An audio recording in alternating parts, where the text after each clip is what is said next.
Welcome back to the show. The Mesquite ISD Hall of Honor held its 6th annual induction ceremony a few months back, and included in the group was a very special football team.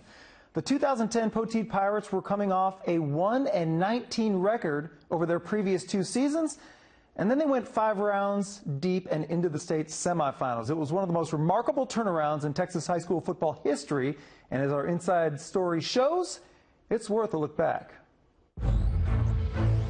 So this is the 2010 summer edition of Dave Campbell's Texas Football. Poteet Pirates, don't expect an instant turnaround. How bad was it?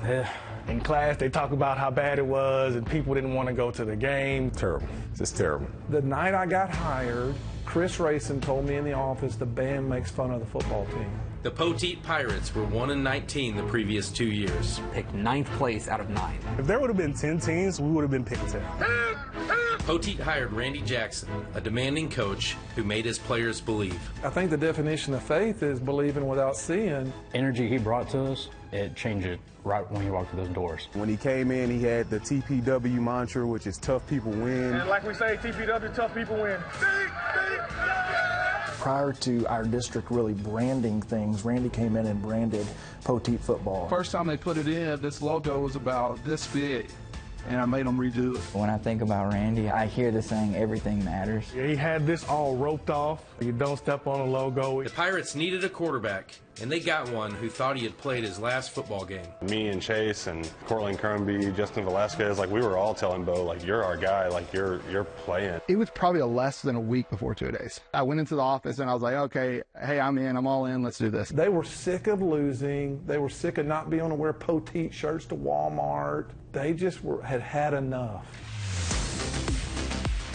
I remember winning the first game at Roy City, and clock goes out, and you almost get this storm the field effect. Now, I remember telling a buddy of mine, we're going to at least go 1-9. This trophy case is definitely a lot fuller than when I was here. Week 1's like, okay, we got to win. Week 2, okay, we got something going now. Week 3, now we're in district play. I was like, hey, yeah, we might have something for real going on here. Poteet started 5-0 before losing 2 straight. Then they lost Bo before the Lancaster game. It was a game time decision with me. I remember Bo dressing out for the warm-up.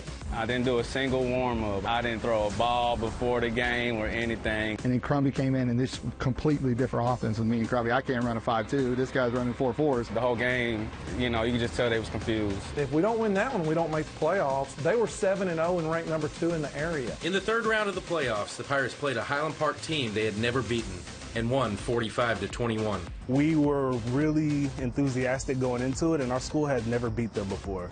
So we had something to prove when going to play them. So they had a cornerback that was all-state, and he was very aggressive.